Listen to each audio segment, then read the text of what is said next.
Hi everyone.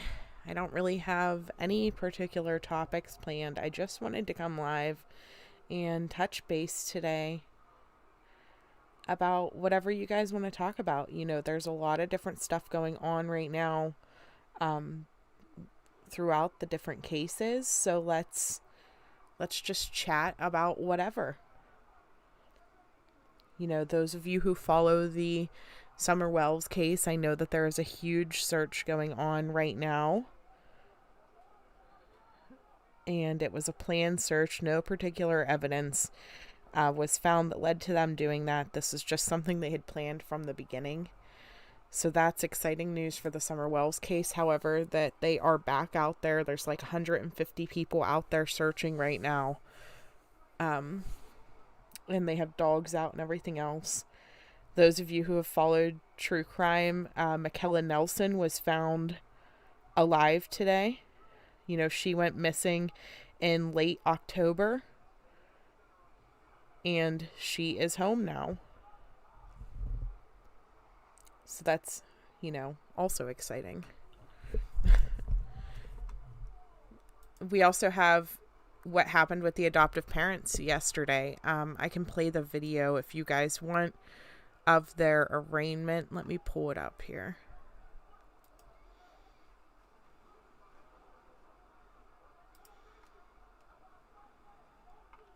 But I just wanted to stop in and say hi, basically, and,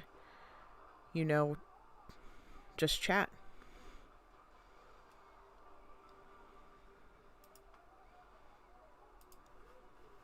Hold on one second. Let me pull it up.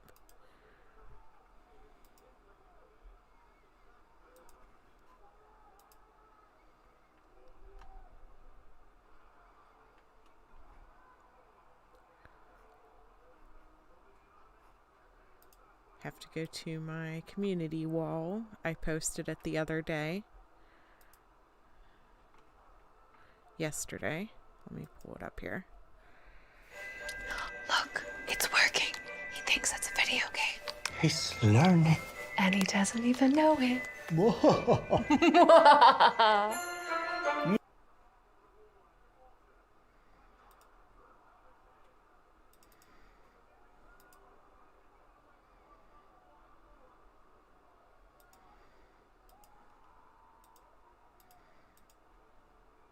I'm just kind of sitting here working on some stuff for my personal life right now. We had a pretty exciting day at my house.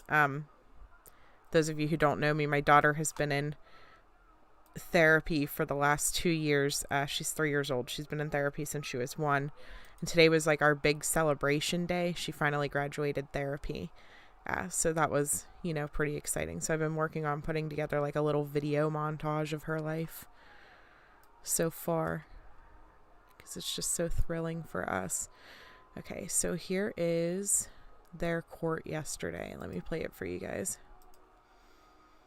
Device today, and the court will allow that pursuant to Rule 5.1 for note-taking purposes only. I'm going to have to, Mr. and Mrs. Kalua, I'm going to have to read some important advisements to you at this time. You will be advised of the charge against you. You will enter your plea, and you will be told the name of your trial judge, your trial week, and your pretrial motions deadline. Before we begin that process, I'm going to take a few minutes to provide you with some important information that will be your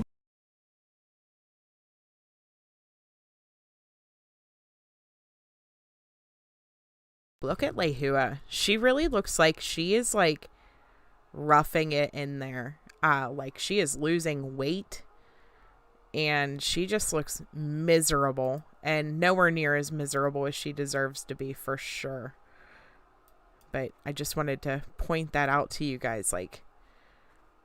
We finally see this grim look almost on her face. You can tell she is distraught where she is, and she very much so deserves to be. Responsibility to remember as long as your cases are pending in court.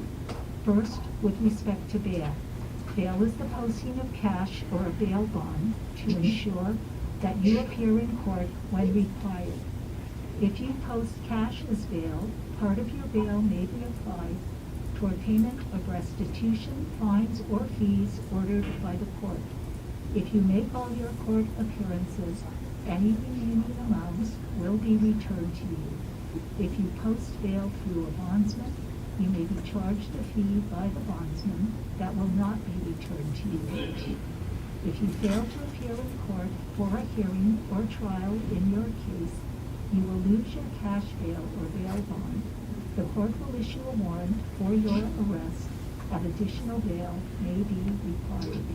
To help ensure that this does not happen, each of you is instructed to do the following two things for as long as your cases are pending. Keep in contact with your attorney and be aware of your court dates at all times.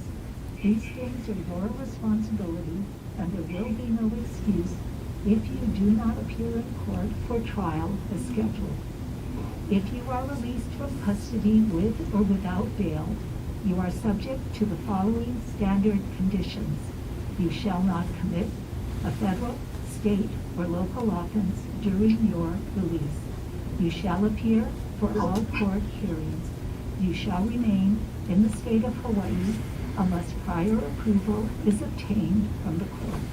Failure to comply with these conditions will result in the revocation of your release and the issuance of a bench warrant for your arrest. You have a right to be represented by an attorney. If you cannot afford an attorney, the court will provide you with an attorney for free. You will be referred to the public defender's office for representation. The telephone number of the public defender's office is area code 808-586-2200. You should call that number in about a week, and you will be given the name of your attorney, and the court notes you already have counsel appointed to represent you. When dealing with your attorney, it is very important for you to keep your appointments, meet with your attorney as soon as possible, so he or she can begin working on your case, cooperate with your attorney, and make all of your court appearances, and be aware of the deadlines in your case so that you can give yourself plenty of time to make your important decisions rather than waiting until the last minute. When you are arraigned today, I will tell you your trial date. It is your responsibility to remember it. Unless you are told to do otherwise by your attorney or the court, you are ordered to report to your assigned courtroom at 8:30 a.m. on the first business day of your trial week. If you are not present at that time, your bail will be forfeited and a warrant for your arrest will be issued. You will be on standby for all 5 working days of your trial week, not just the first day. This means that you must be available to start trial on any day of that week.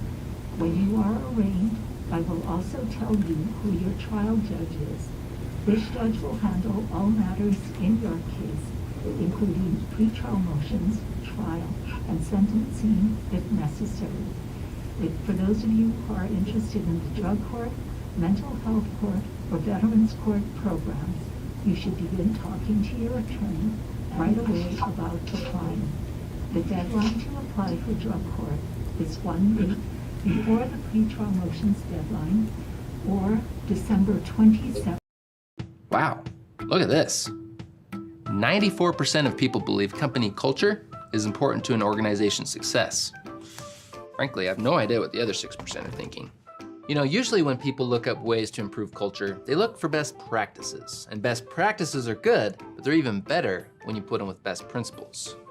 Since Bamboo HR was founded, we've looked for principles we believe will make our people, and in turn, our culture, better. And we found company culture formulas that work. And we've crammed it all into the definitive guide to culture. For a free copy, click the link and go download it now. You won't regret it. Don't like the price? Well, you can also pay with 3 easy installments of free. Go ahead, go check it out. Or stick around while I read silently about picking the right perks and monitoring culture metrics. Nope.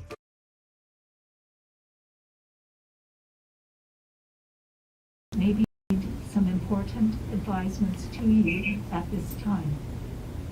You will be advised. Then whenever they jump in, hold on. Sorry.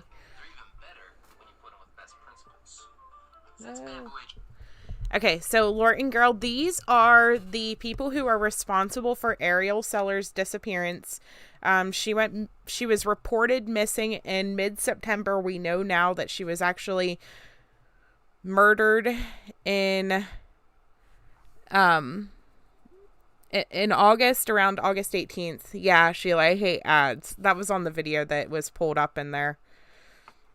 You know, the YouTube, they just like throw them on to stuff. It's so annoying. So they are the people who are responsible for Ariel Sellers' disappearance. You know, they still have not found her body. We still need people searching. There's still a group of people who need held accountable. I really feel like there are so many who are probably tied to this case that are just skating by right now from appearance. However, I really hope that the police are still investigating and still digging into stuff. I have heard a brief history, Sheila, about the Conahilis. I don't want to say that wrong.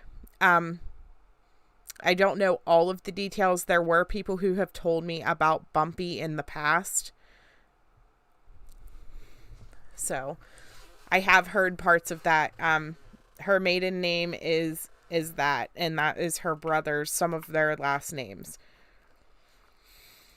Not all of them, though, because some of them are like related by marriage or whatever through her stepfather. So, you know, this case, though, it's so important that we focus on the people who are directly involved. You know, we still need answers about these family members who were in and out of this house daily, who never spoke up. You know, and we need to keep the pressure on where it needs to be. You know, we don't need to lose focus. You know, she's still not found. We still have no idea where she is. And I'm praying and hoping that they speak up and say where she is.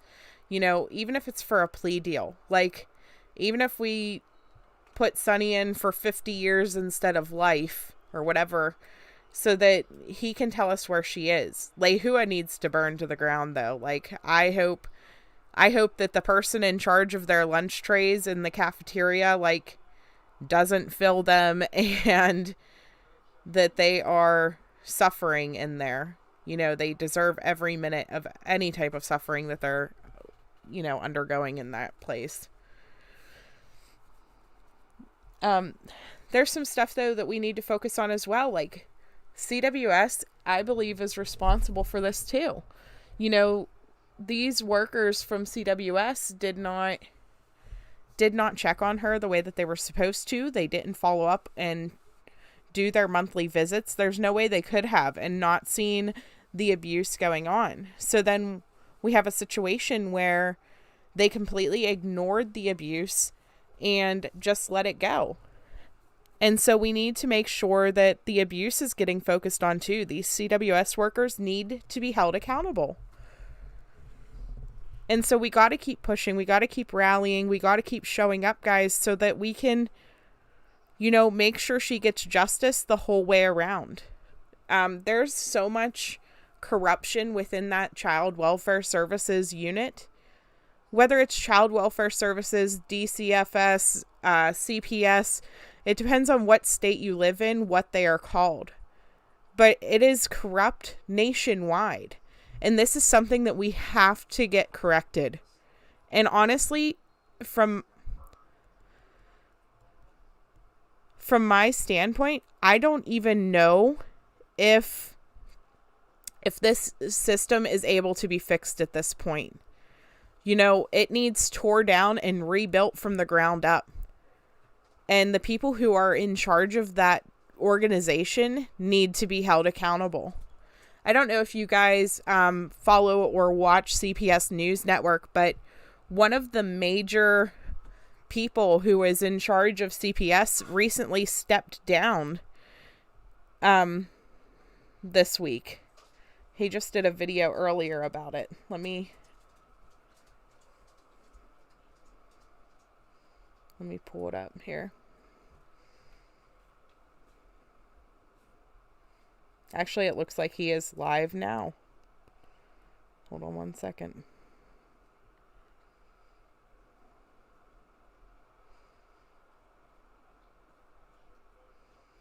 Couldn't be unnoticed that you can't expect people to be actors and to go. So he is live now, but one of the major people like just stepped down and is no longer going to be in charge of this organization, and he stepped down because people are questioning, you know, where are all the children going? They have lost 1,000 children, just disappeared from their care over this last year. And where do the kids keep going? Where are they?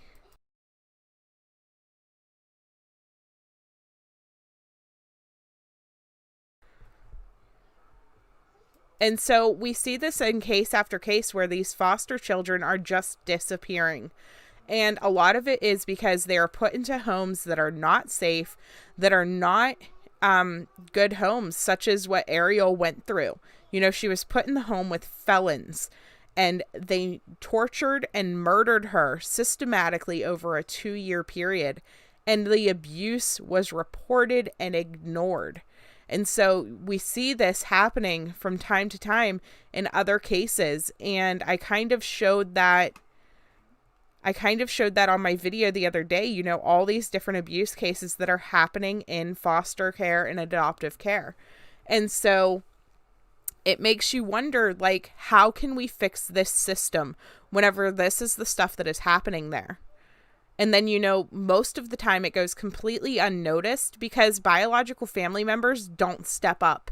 Ariel was very blessed to have biological family that are literally even fighting each other over their family members. You know, they are fighting the Kaluas, fighting the state, fighting the system, and fighting each other to see who can get custody. And it's like, that doesn't typically happen.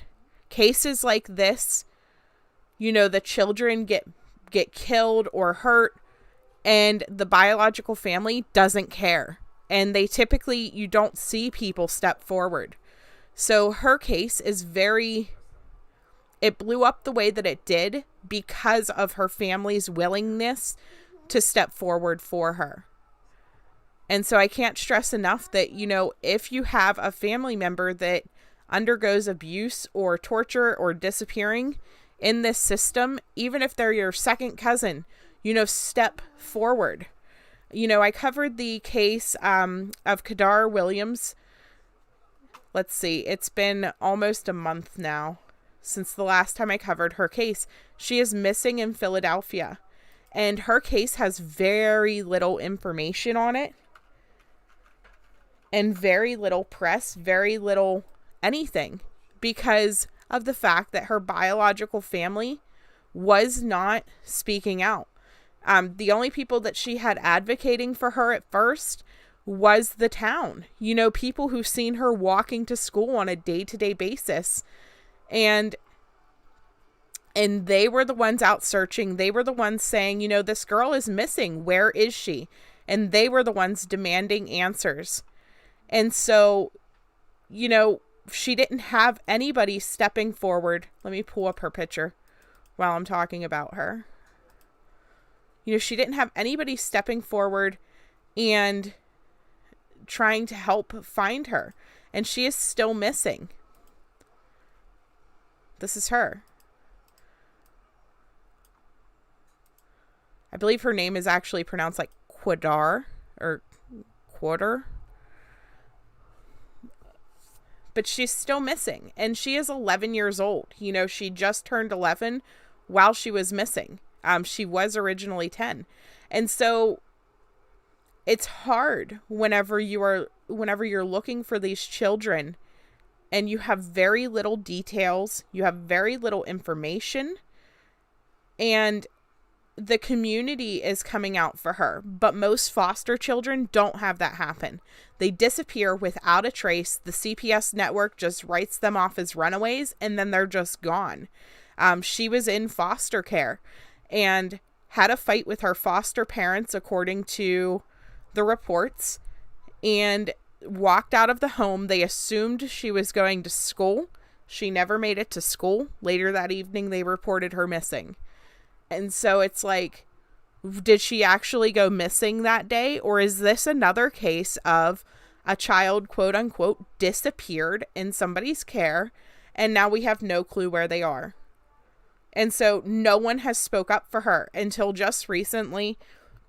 She had a godfather come out, and somebody who knew her prior to going into foster care, he came out and said, well, where is she? And he has started to share more pictures of her and put more information out there. And unfortunately, until he spoke up, we were showing just this. She was just this picture, just a small flyer, no information, no nothing. And since then, we have seen live search parties happen. And we have also seen like a candlelight vigil, etc. And so it's nice that it's happening now. However, like I said, so many missing children get absolutely nothing.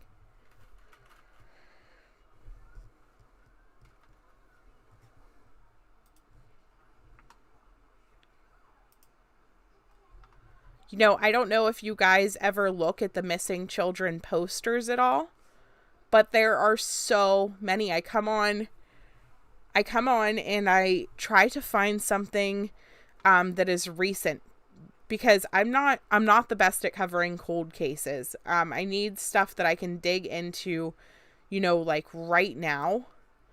However, there is just so many, and it's hard for me to like find a focus to find which one, because how do you choose which child is the information that you should put out? This is crazy. I was a foster mom for 10 years. Appointments have to be made several times a year. No one noticed. Exactly, Lorton. And so no one noticed. No one looked for her. Nobody was caring. And, she was showing obvious signs of abuse since 2019. Within 6 months of going into the Kalua's household, she showed signs of abuse to the point where somebody called police. So it's like, I mean, how do people just ignore it? And how did the guardian ad litem ignore it? How did the caseworker ignore it? They can sit there and blame COVID until they are blue in the face. However, COVID lockdowns did not happen until mid-2020. We were like 3-4 months into 2020 whenever the COVID lockdowns began. And even with that, we had, for my daughter, my 3-year-old that I was talking about earlier, we had in-home therapy. And whenever we had to switch to COVID lockdown mode, they did the telehealth therapy, but she was getting more checkups at the doctor through that because of being on telehealth. So I don't understand how CWS just completely lost sight of these children because of telehealth. Like, that doesn't make sense to me. You would think that they would have put a plan in place to make sure that the children were still being cared for. Even whenever stuff was at its worst for COVID, and whenever we did have to do in-home visits, they had us go outside. We wore masks, whatever, but they still came and checked on my daughter. And that wasn't even like, that was because of her physical abilities. You know what I mean? Like I said, she's been in therapy since she was 1, just for her needs that she has. So it just blows my mind that they were able to have foster children and just completely lose sight of them, completely not check on these kids. Like, I don't understand how the guardian ad litem let this happen. But again, that wasn't until mid-2020. So what did they do about the abuse that they were ignoring from 2019 until then? It makes no sense. But we see this time and time again, you know, and that's where the struggle comes in. Because like I said, I have been searching the missing child posters. I try to look for something that is, you know, I specifically, not that I like children in foster care. However, I prefer cases that are CPS involvement, because I feel like that needs brought to light.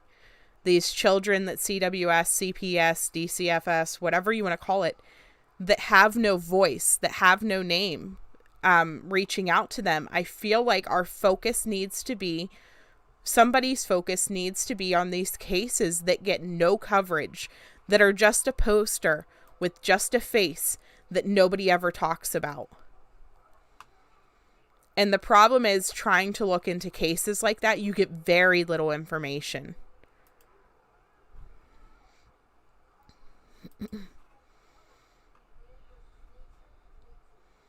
But they're out there. Like, all these children are out there. Let me show you guys the missing persons website, because I don't know if anybody has looked at this lately, but there are just so many kids, you know, and this starts at most recently, and unfortunately a lot of them are teenagers. But does that mean because they're a teenager they deserve less people looking for them?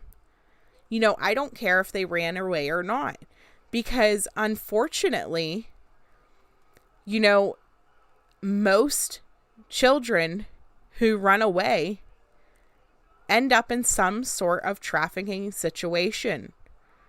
You know, there are the cases where the kids come back, but the ones that are missing that don't come back oftentimes leave with predators that they have met online. And then they get stuck into a rough situation, and they can't necessarily leave the situation that they're in. And that's what we're looking at in Jada's case right now. You know, Jada, you know, her parents didn't even have internet access for her at her home. She had met this man through her school's tablet, and he lured her away at 2:30 in the morning and had her erase her Skype messages from her school issued tablet, and had told her to meet him at the gas station down the road. And she did. And the last picture of her, the last sighting near her home, or near this man's home, or wherever they were, was back on October 25th. And police still have not gone to this man's residence. They still haven't checked on her because, you know, who cares? It's just a 15-year-old runaway. And unfortunately, her parents care. You know, not unfortunately for her, but it's upsetting because they're sitting there looking for their daughter, wanting to know where she is. And they have no idea if over a month ago was the last time she was seen on camera, which means she could be gone from that place now. We have no idea if she is still there willingly. We don't know anything. But like, look at all these, you guys. This is November 22nd. There's just so many. And like I said, a lot of them are teenagers. And a lot of teenagers, like I said, that run away do end up coming home. But what about the ones who don't?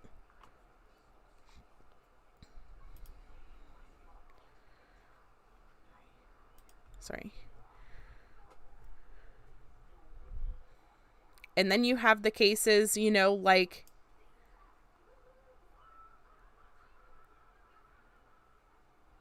I was looking into stuff the other day, and there was a teenager who ran away, and she was from a foster home in New York.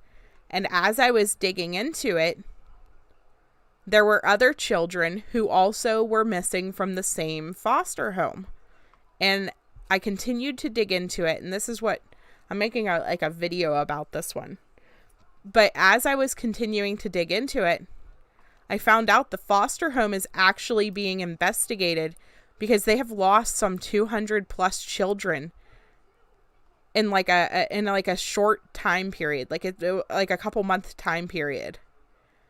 And nobody bats an eye. They just put up these kids' flyers. Catrice Taylor, this is who I was looking into. And as I looked into her, you know, and looked up where she was at in New York, the more I dug, I noticed that there was a lot from this same area in New York. And the more I dug, the more I found out that they are actually all going missing from the same home. And there are reports of like SA and physical abuse all going on inside of this home by workers against these children. And that's why they're quote unquote running away. But nobody looks for them because they're runaways from a foster home. So are they actually running away to get away from these conditions? Or what's happening to them? You just don't know anymore. Unfortunately, there are so many kids that get sold into trafficking or, abused. We're watching the trial right now for all the stuff that happened with Epstein and his girlfriend, and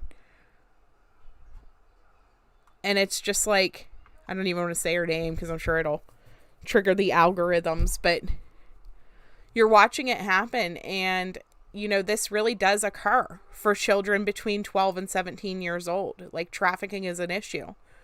But beyond that, trafficking these children from the foster care system, it's a double whammy because CWS traffics them first and makes money off of them by selling them to these homes and these organizations or these foster parents that are not fit. And then the foster parents or the foster homes abuse and traffic the children in a different way. And it's like a double whammy. It's ridiculous.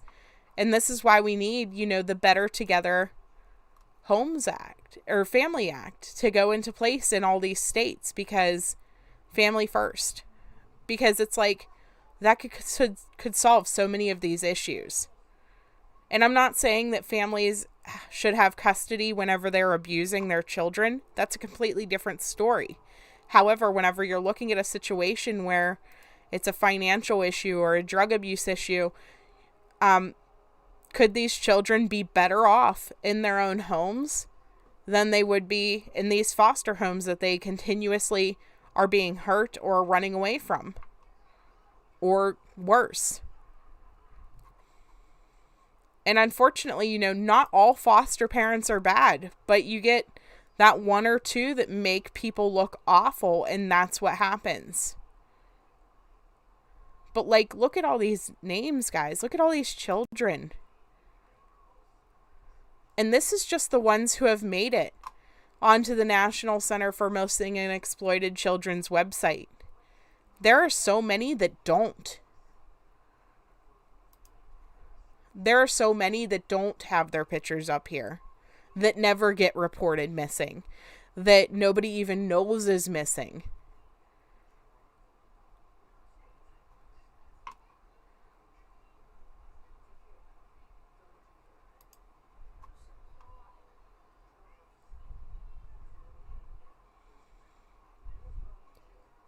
And so you just kind of I don't know, you get torn because how do you cover them all? There's just 5,071. So how do we make sure that each one of these children know that they are being searched for? How do we know or make sure that these children, whenever they are found, go into loving environments and not back to whatever they were running away from?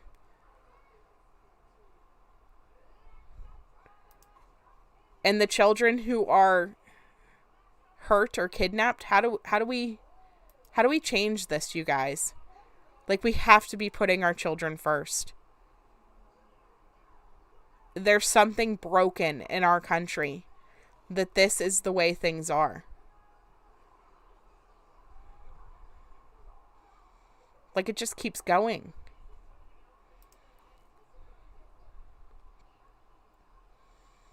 And this is just the kids. How many adults?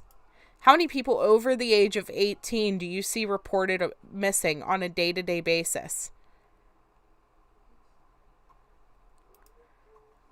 And so we get upset with the media and with YouTubers and stuff for not covering every case. But how do you?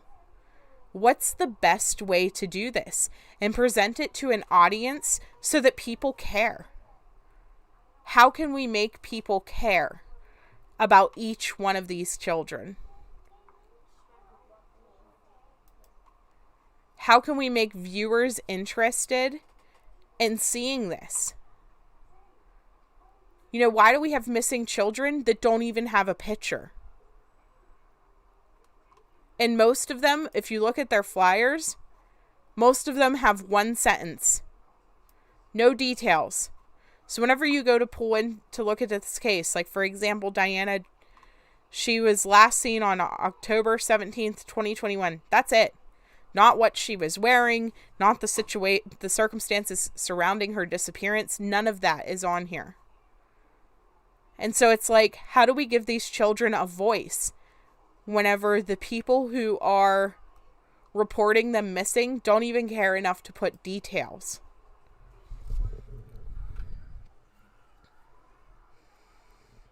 What can we do, guys? Like, I'm honestly asking, as a viewer, how would you like to see stuff like this presented so that we can make sure these children are getting their faces out there?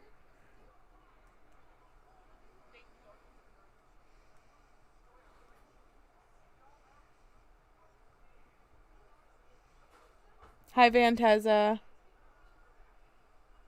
I probably said that horribly wrong. Venezia.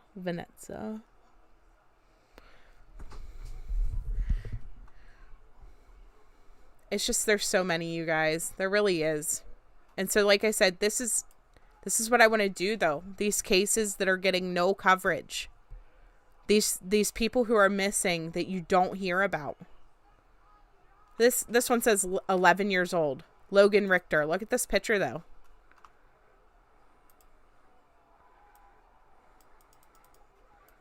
Is that an 11-year-old kid? I don't think that child looks 11. You know, and we see that a lot on pictures too, where their pictures are so outdated. And so it's like, are we looking for an 11-year-old or is this, like, this picture looks like it's at least 2-3 years old?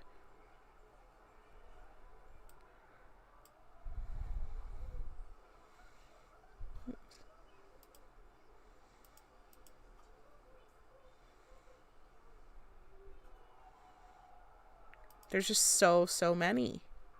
And like I said, these are just what is considered a child. These are just the children that are missing. And only the ones that have made it to this website. So how do we make sure that these children have a voice? That the missing people, you know, we watch, I watch Chasing, does a lot of missing person videos as well. And Gray Hughes Investigates. Those are like the two main people that I watch. And Gray Hughes does his best to cover 3 cases every night, 2 to 3 cases, depending on how detailed they are. And he puts out names, you know, and he covers a lot of cold cases, things that are 3, 5, 50 years old. He doesn't care. He covers as many as he can over the year period and tries to get as many faces out there as possible.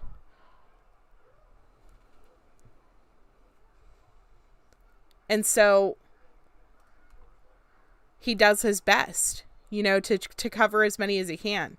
But even if he covers 3 a day for 365 days out of the whole year, because he goes live every single night. Even if he covers 3 a day for 365 days, you know, he's still not even barely touching. He's still only covering 1,095 people at 3 a day. And so that's only a fifth of what the children are listed on this website. But missing people, there are like 100,000 missing people right now in the United States. Let me find out the exact number. I looked it up the other night. But how do we make sure these children are getting a voice?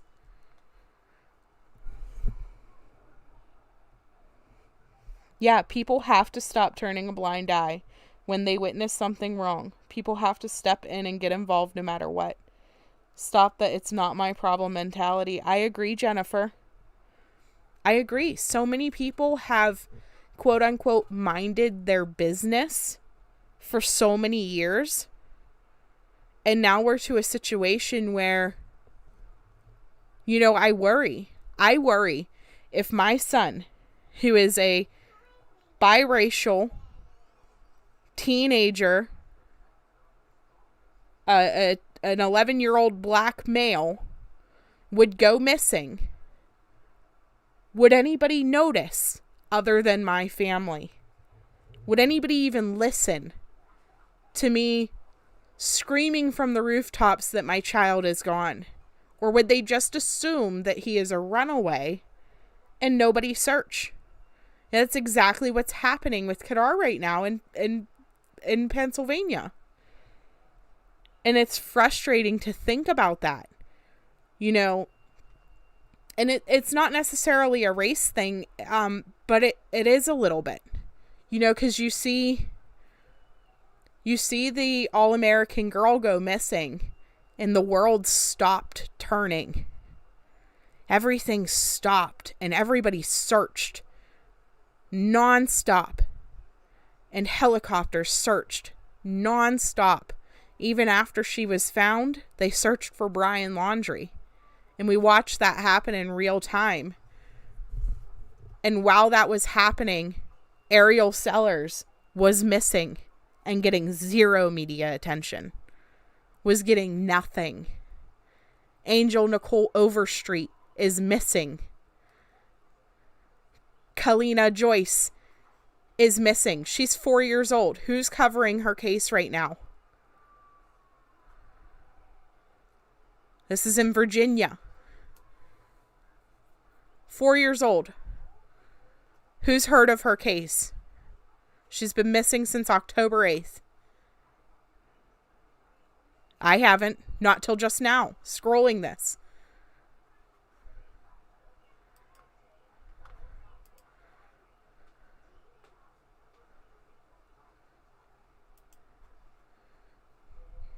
You know, who's covering Jonathan Kelly's case? 15 years old, missing from Oklahoma. He has one sentence. Both photos shown are of Jonathan. He was last seen October 7th. That's it. That's the details of his disappearance. That's it.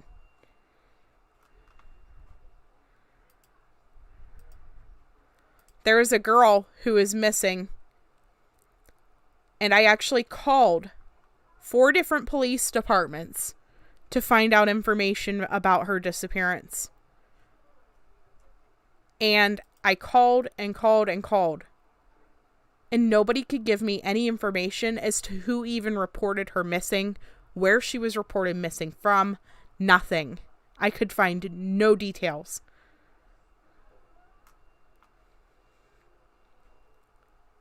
And it's frustrating. Look at this. This is an entire family. Isabella Griffin, Landon Griffin, Tammy Griffin, ages 6, 7, and 9, missing from California.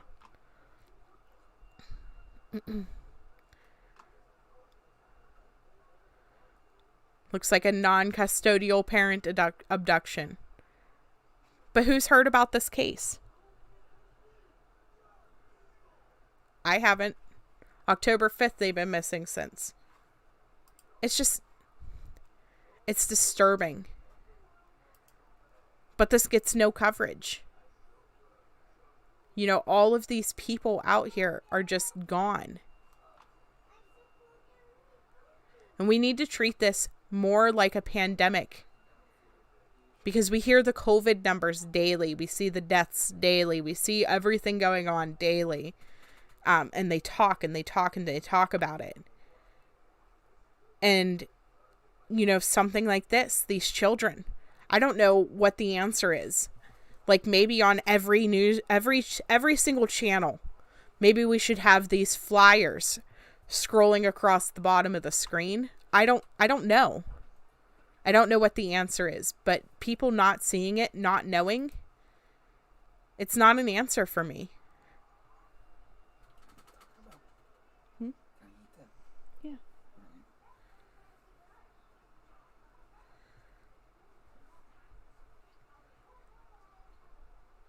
And so I don't know, you guys. I didn't really have much of a plan coming live, you know. I just wanted to stop and chat, you know, and show you guys, like, whatever you guys wanted to talk about. That's what I'm here to talk about today. Because like I said, I've been working on, I'm digging into a lot into that case in New York. There is like, there's a lot of missing children just from that one home in New York, and it's very disturbing. And so that's why it's kind of taken me a while to put it together, because there's just a lot of details that I'm trying to put together. And so it's taking some time, but in the meantime, I wanted to make sure you guys know, like, I'm still here. I'm not walking away from YouTube. I'm not walking away from Ariel Sellers, Angel Nicole Overstreet, Khaleesi Cuthrell. I'm not walking away from any of them. I'm taking some time to put together some content for you guys that is going to be sufficient. But then at the same time, I am looking at all of these cases and I'm like beating my head into the wall. Like, how do we make this matter?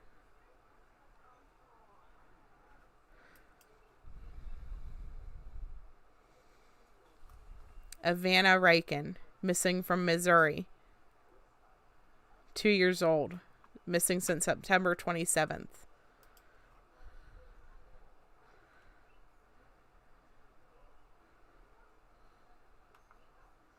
It's just so many. And what do we see? We see, I would say, on a general news day, if I'm sitting watching the news, you might see one case out of, I don't know, 300 get put up on the news. That's just random numbers. Like, they just don't put it out there. And it's sad.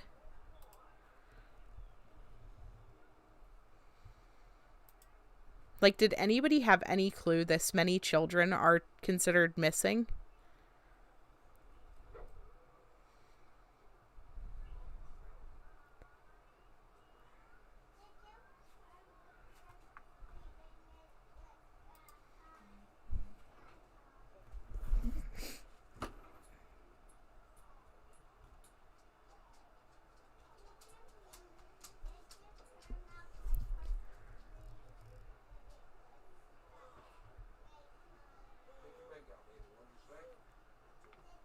Sorry, my daughter just got up from her nap.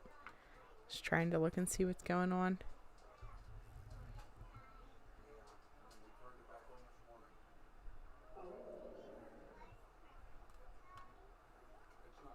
And these ones without photos, like, they really bother me. So this means that Jarvin Castillo Rodriguez went missing on September 17th from Chesterfield, Virginia.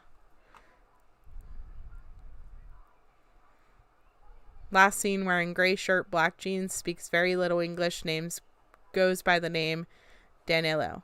Okay. No photo. So who reported him missing? Tell me he wasn't in some type of foster care situation, that there's no photo. Like, what parent wouldn't have a photo of their child to give over? And so nobody knows. Nobody knows who to look for. Nobody knows what he looks like. He's 15 years old. He is Hispanic, speaks very little English. So we have a child who is missing, and God only knows what happened to him.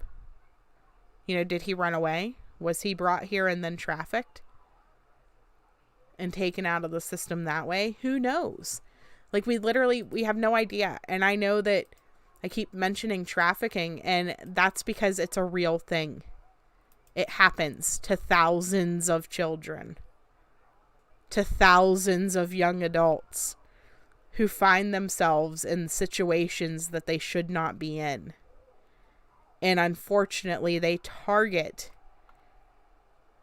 these communities, Hispanic communities, Indian communities, Hawaiian Native communities. They target those communities on purpose because nobody looks for them.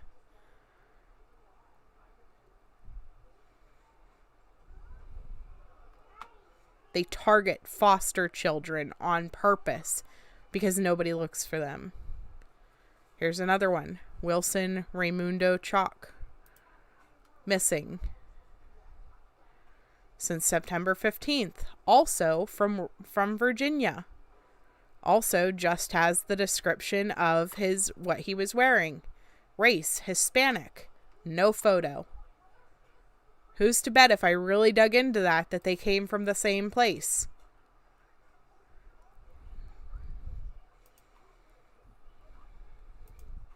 Did they run away together or did they disappear together? It's hard to say.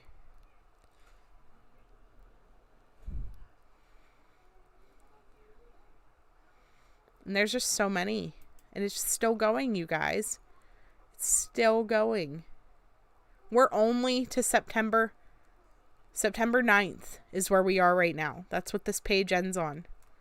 So let's look. On September 12th, when Gabby Petito was reported missing, also reported missing, Isabella Kalua, aka Ariel Sellers. She's still on here, listed as missing. Why? Because they still haven't found her body. Okay? Jasmine McDowell, also missing, from Indiana. Kaishawn Himes, also missing, Utica, New York. Jamie Jetter, South Carolina, missing. Jonathan Bishop, Ohio, missing. Let's keep looking at September 12th.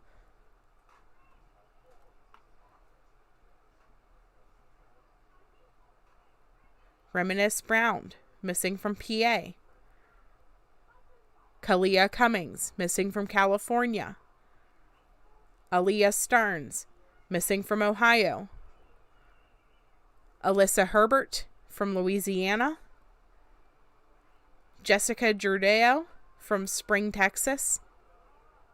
Mason Jones from Cincinnati, Ohio. Those are all from September 12th. Except for Mason, sorry. He's September 13th. So the same day Gabby Petito was reported missing. How many of you have heard of any of them? Who has heard of any of those cases that I just named? Those children. I wouldn't even call them cases. What type of case is it to have one sentence, one picture on a flyer somewhere? You know, Jessica Jordao. Okay, this is the only photo she has available. She's 15 years old. Guess what? She's Hispanic. Missing from Texas. She has one sentence. She was last seen on September 12th. That's it. Let's look at Alyssa.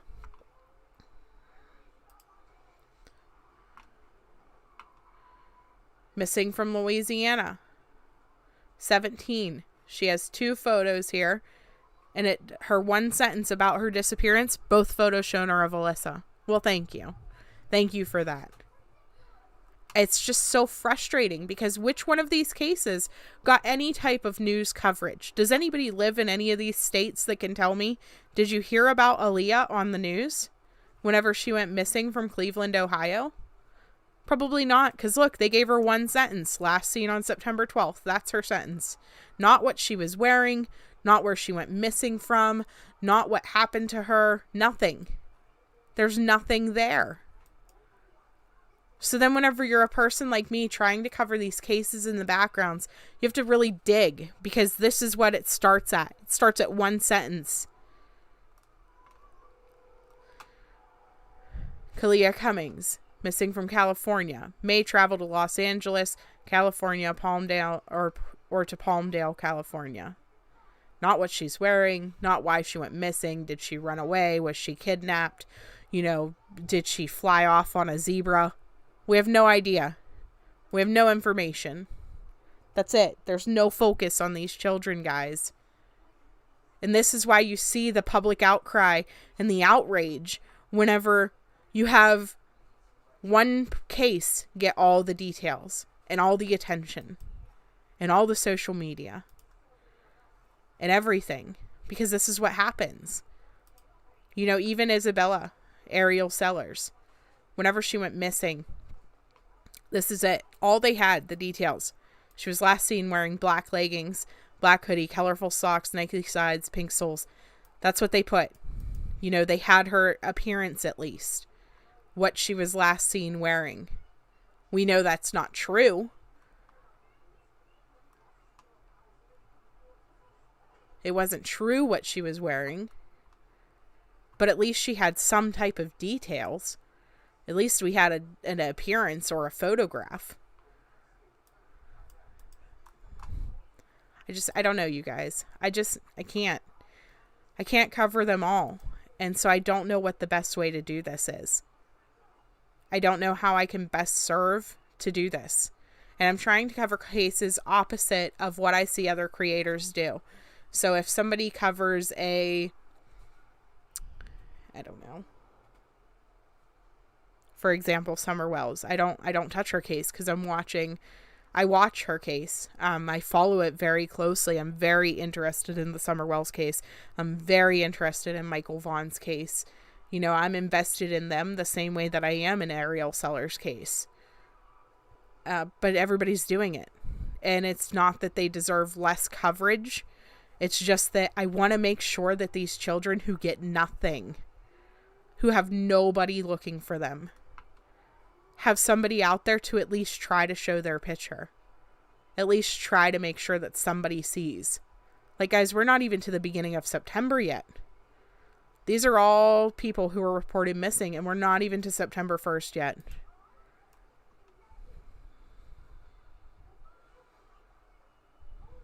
It's just devastating.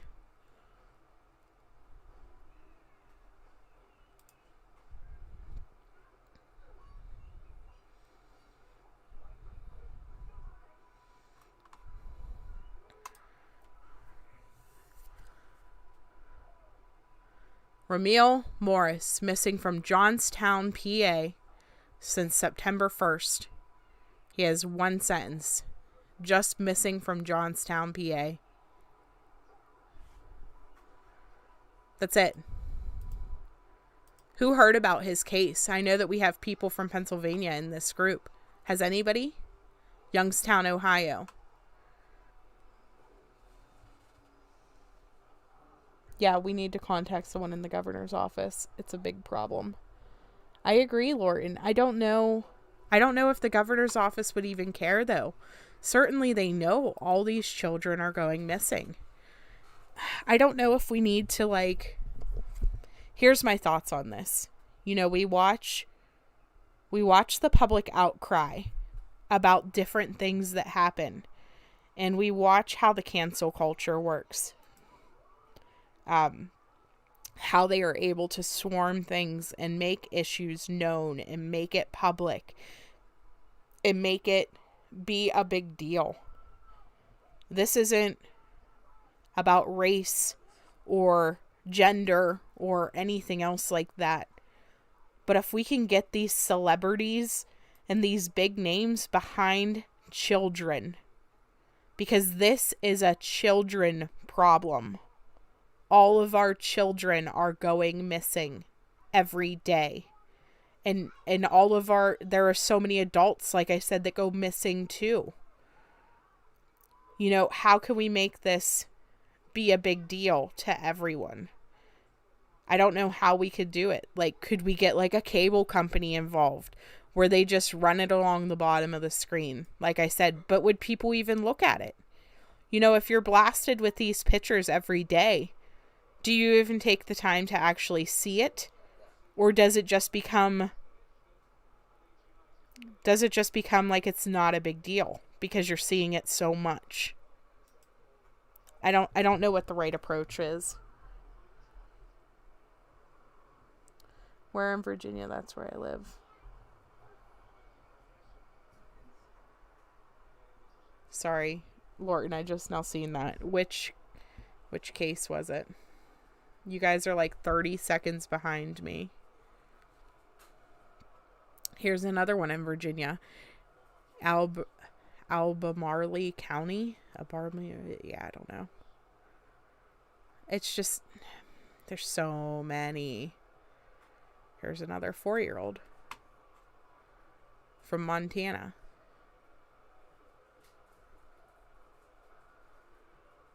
Harrison Strong, abducted by his father, Jacob Strong. Felony warrant for parental interference was issued. Jacob Strong. So now we watch the cross-country chase of the little boy and his cousin who were kidnapped just recently by his father. And that case was important too, don't get me wrong. But so then why didn't Harrison? Why didn't we have a cross-country chase for him? It's what I just, it's not these people's fault that their case gets highlighted. I want to put the fault on the media, because why are they not highlighting every single case?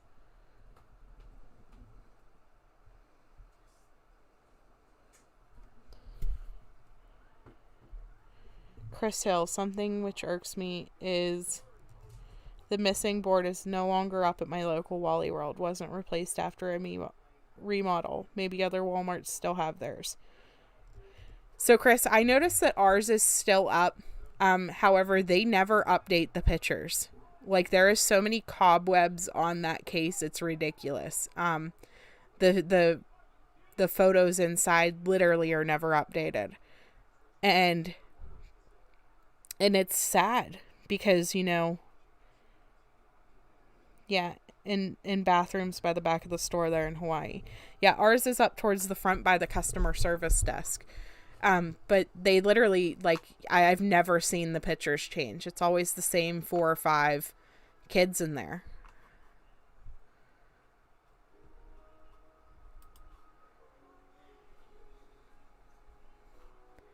Like, I'm sorry if this is like the most boring live in the world to you guys. I wanted to show, you know, kind of where I'm coming from whenever I'm saying I want to cover the cases in the background.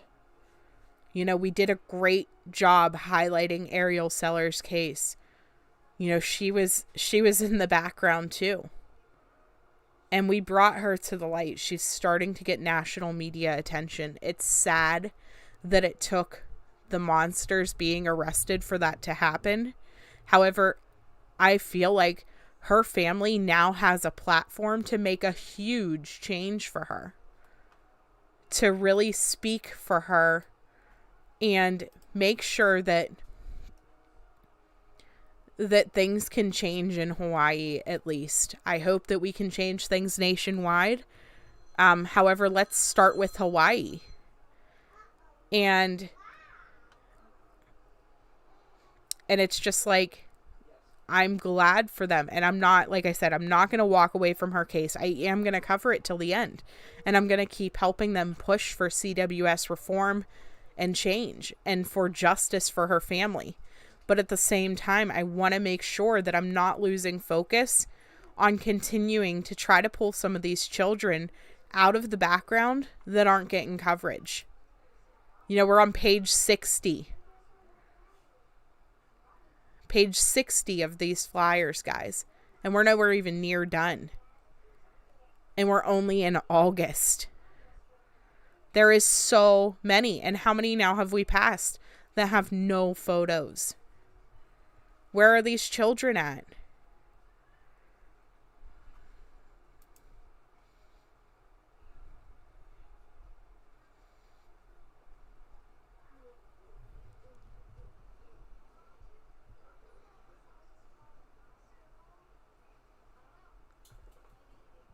Yes, Chris.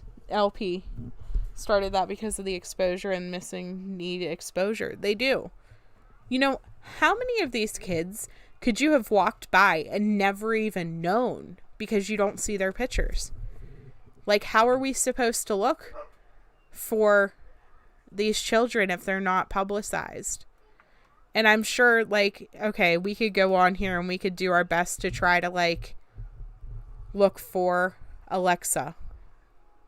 We could come on and look at flyers and be like, okay, you know, this is in my area. I should look out for Alexa. But these kids could be anywhere. Literally anywhere. So if you're only looking at your area, you kind of lose the ability to find them as well. But again, how can you memorize 5,000 different pictures? It's not possible. Just like Gray Hughes cannot cover every single case because he's just one man. One person can't find all these children alone.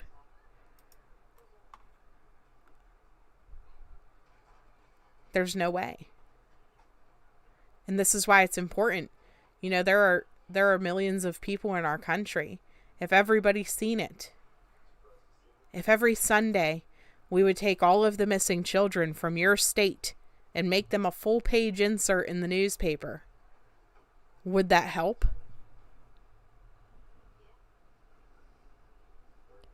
You know, if how they pass out, you know how like sometimes grocery stores will put the little flyers in your grocery store bag that have like the sales on it? What if on the back of all of those sales flyers was a missing person?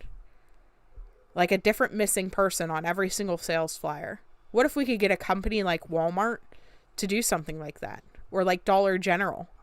If on the back of the receipt was missing children, would that help? You know, this is the type of stuff that I've been thinking about. Like, how could we get these faces seen every day by everybody everywhere? Everybody goes shopping. You know, not everybody gets their receipt, but a lot of people do.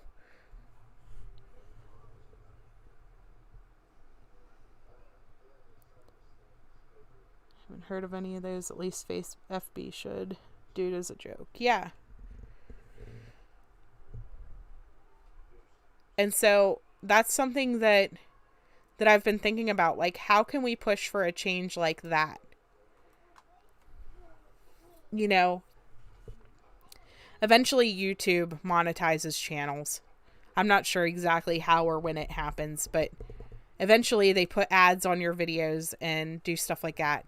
And so what I'm thinking is, whenever that starts to happen, the same way that Gray Hughes Investigates donates to all of these different crime charities, what if we could use the funds from that and get flyers in grocery stores? Or, you know, I don't even know like what I'm trying to explain. Like, how could we reach out to Walmart and get on the back of all of their receipts for pictures to print?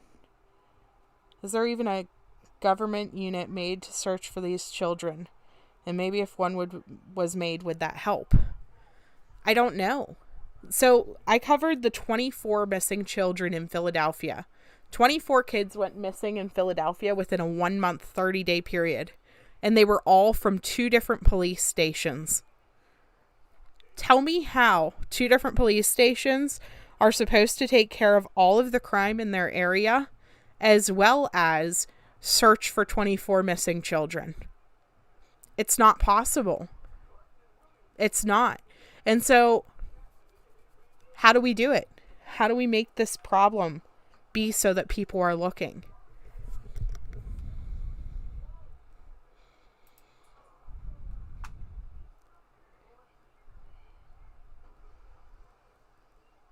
You know, I'm not going to say what state I'm from, but I have seen probably at least 20 people so far. At least 20 different children that are missing from within 2 hours of my house that I have never even heard of until I'm scrolling through here. That's disturbing to me.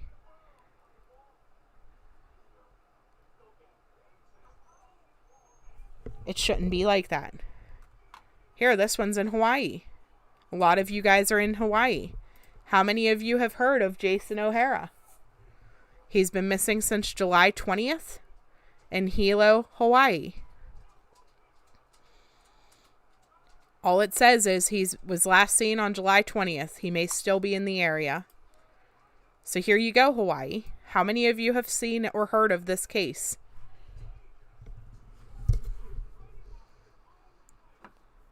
Seems like it's not possible, and maybe they should create a unit. I mean, if they can have a satellite photo of a license plate, not sure how they can't find these kids. Yes, Sheila, it's hard when some of them are actually involved. And that's whenever we get into the trafficking situation. You know, unfortunately, we're watching in Maxline's case right now that a lot of people are probably involved, and that's why they're not airing the details of her trial. Because they don't want names getting accidentally slipped out, because then they'll be exposed. And it makes me think, like, they're not looking for these children because they don't want to look for these children. They don't want them found. And that's disturbing. I don't want to think like that.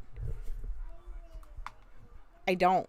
And I know, like I said, not every single person who runs away is a victim of trafficking. I know that, and I'm not trying to say that that's what's going on. However, there is a lot that end up that way. A lot. And this is just where we are. It's sad. And this is just people under the age of 18. So now how many adults are also missing?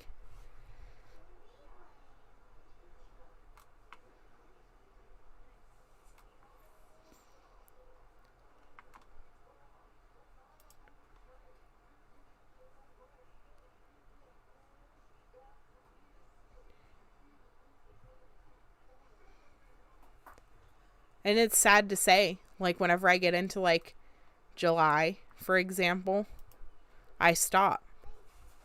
I don't ever go past July, because at that point, you know, not that they're considered a cold case, but then at the same time, how do I get somebody interested in a case that isn't actively going on around them? There's no media, there's no search parties, there's no nothing at that point.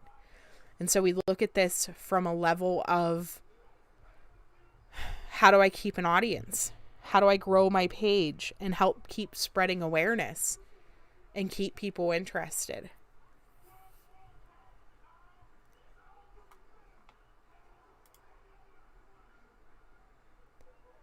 So I don't know.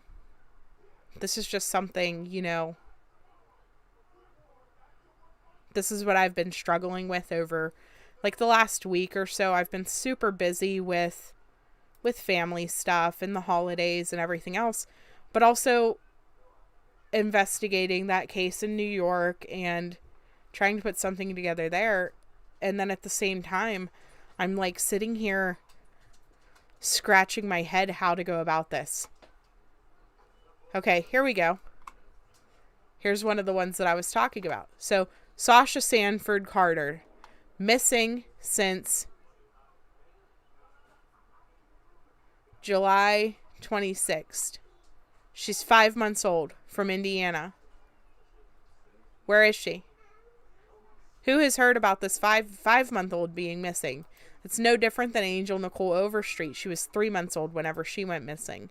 And nobody's searching. Nobody talks about it.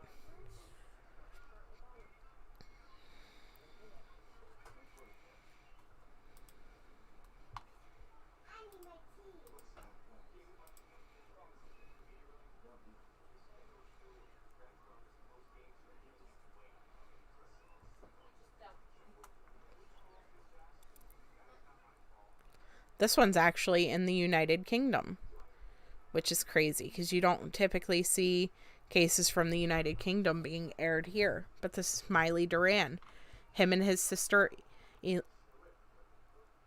Eileen are missing from the United Kingdom. They may be in the company of their parents. The court has issued for the return of the children under international civil treaty, the Hague Convention on the Civil Aspects of International Child Abduction. Do not pick up based on this information. The Office of Children's Issue at the U.S. Department of State is managing this case and has asked for the National Center of Missing and Exploited Children to create and distribute this poster. So it sounds like their parents may have been being investigated for something and went off on the run. And like, that's a scary situation too, because okay, they didn't want to lose their children, but sometimes children are not safer with their parents. I mean, look at that cop who just killed his 2 daughters that we covered a couple weeks ago.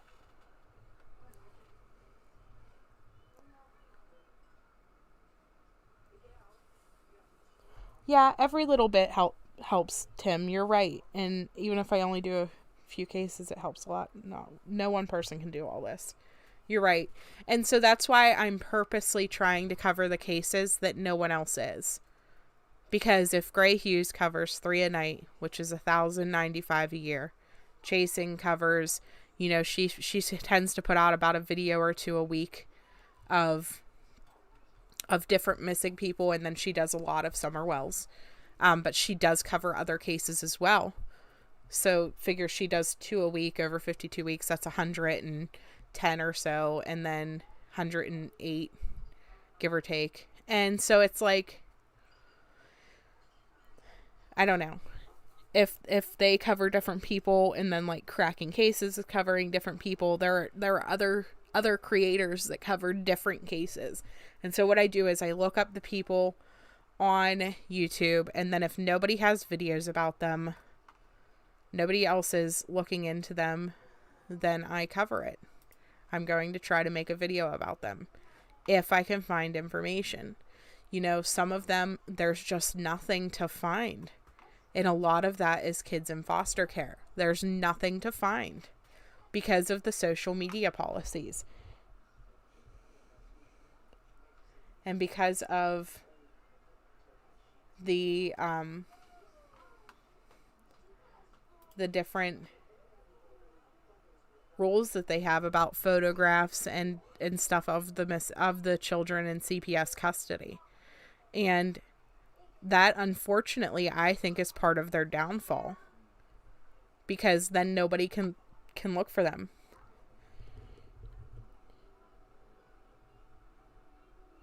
What's your Facebook? Sheila, it's Sleuth Mom. I have a Sleuth Mom Facebook page. And then there's this, I have like a Sleuth Mom, like a general Facebook page. And then I have the group for Ariel Sellers. I have a group for Jada Similton. But it's all under Sleuth Mom. Yeah, there's a lot in PA, but there's also a lot in like California. Virginia seems to be a big one. I was Googling the top 10 states the other day. Let me pull that up real quick.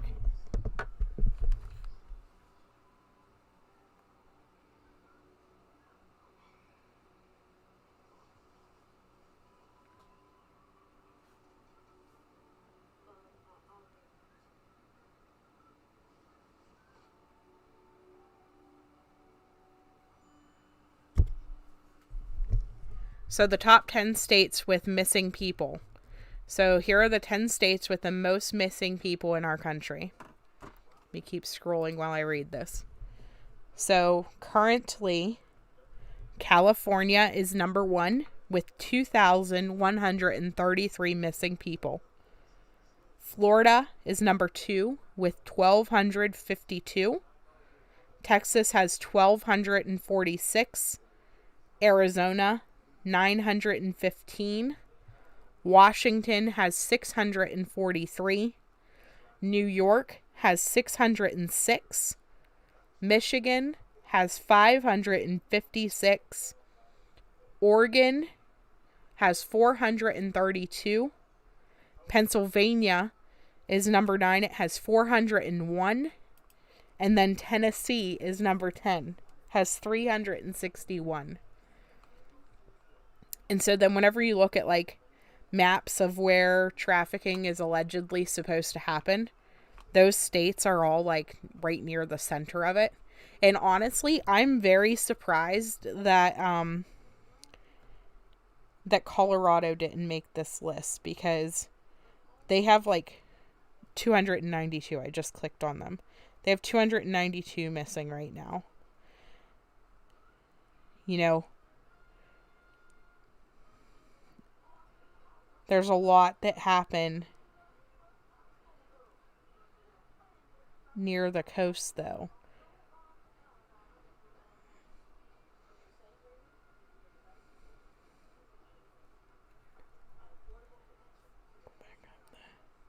If there's a state you guys are particularly interested in knowing the number, I have them all pulled up right now. Somebody said they were from Virginia.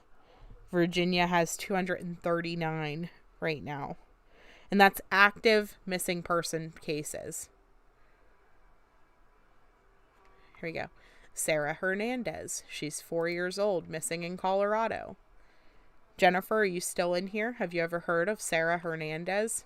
She's been missing since May 29th.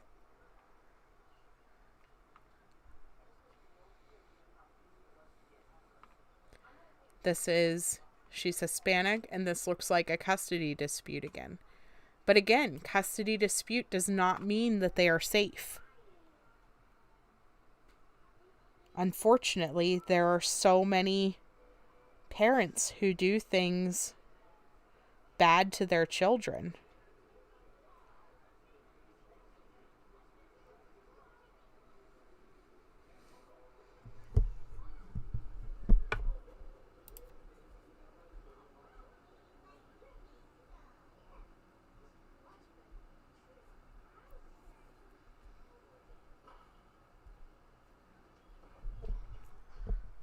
Like I was saying earlier about the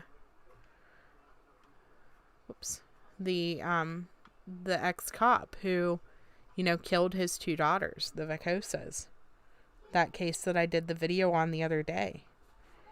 You know, it didn't get very many views, but that's okay. Like, it was devastating. He ended up shooting and killing them. And it's like, so even if you see it's a parental kidnapping, that does not mean that they're safe. It shouldn't be dismissed.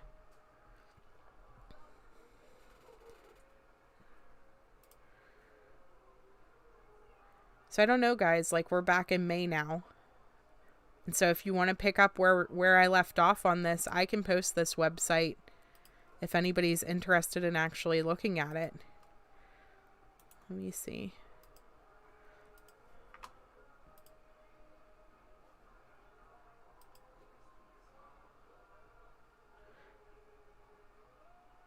Yes, Sheila, they only go back to this year. They don't even post all of them. That's only active cases since the beginning of the year.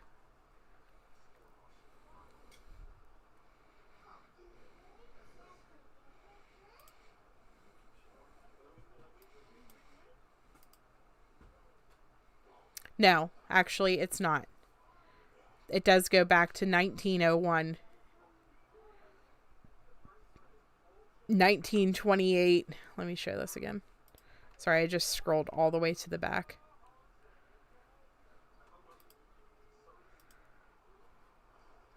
See, so these ones are actually on here. You have Melvin Horst missing since 1928. He would be 97 years old. But again, no information about his disappearance. So these are active cases that have been reported to this site. Let me stress that. This site does not have every missing child. It doesn't. These are just the children who were forwarded to the National Center for Missing and Exploited Children to get their pictures on here. And more often, we're seeing that people do that for their missing children. You know, they are covering a lot more now. However, in the past, they didn't cover as many. So as they are gaining traction, getting more donations, getting a bigger base, they are able to put posters up for more children. However, it hasn't always been the case.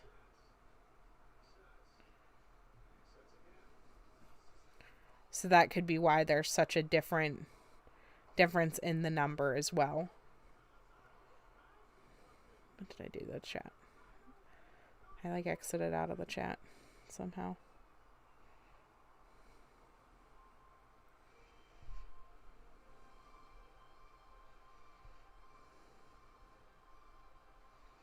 Why would they keep a missing person photo from 1928? Yeah, I'm not sure. I mean, Tim, that's it's not going to be effective. You know, they do the age progressed, it looks like, for that one anyways.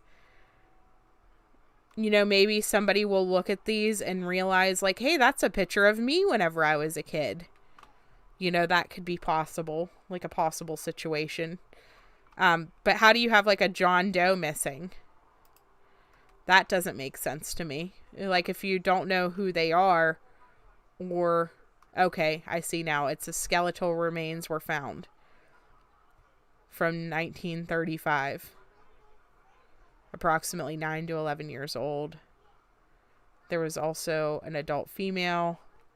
And, okay. So this case is actually, I believe, the case that Gray Hughes is actually funding right now. I was telling you guys that he funds a lot of, he donates a lot of money. And one of the things that he donates money to is called Identifinders. And what they do is they do DNA analysis of past victims like this. And what they do is they use like the new genetic mapping for families that's going on right now, that a lot of people do, and they use that to help identify these missing people. And it costs like $15,000 per case or whatever. So Gray Hughes has been donating to them, and this is the case that he is getting ready to fund, because what will happen is he will actually identify 3 different individuals by identifying the one person, because they were all related and found together. So, like, that's something else cool. You know, a lot of people, there are people who don't like his channel. He's not, like, he does interesting stuff, though. So I enjoy it. And not only that, but he does a good thing with his cases that he covers. You know, he does his best to, like I said, spread it out and cover everyone. And some people find that boring. You know, some people only want the cases with drama. He could care less about drama. All he wants is to share information.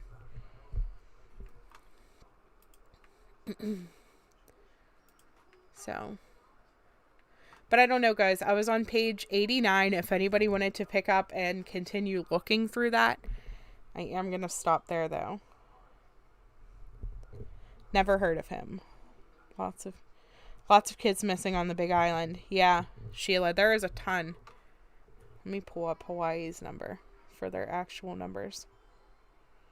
I think my baby just woke up, so I think I'm going to have to get off here. There's 107 missing in Hawaii right now. And that's adult and children. So. But I don't know, guys. I just wanted to come on and, like I said, share missing flyers and tell you guys I am still working on stuff. I didn't leave. You know, I know I've been kind of MIA over the last couple days, but it's just been a crazy holiday week.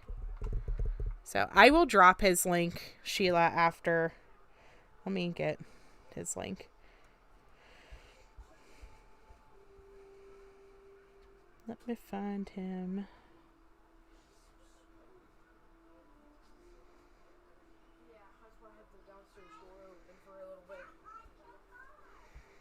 It's only fair. I've talked about him so much this video that I should probably drop his link. And Chasings, because I mentioned her as well. And, like, that's just personal preference. You know, some people prefer different types of creators. I tend to watch them too. They're very no drama, very, like, they try to stay just focused on different cases and stuff. And like Chasing, she does a little bit more. She does a little bit more chatting with her audience on days that she's not covering cases. Like she just kind of kicks back and hangs out with what she calls the friends in her phone, which is great. You know, I enjoy that too. But the cases, whenever she covers them, I really like them. So that first link was Gray Hugh's channel, and then this one is Chasing's channel. And like they don't need me to drop their links, you know what I mean? Like they both have between, Chasing has like 30,000 subs, Gray Hughes has almost 70,000.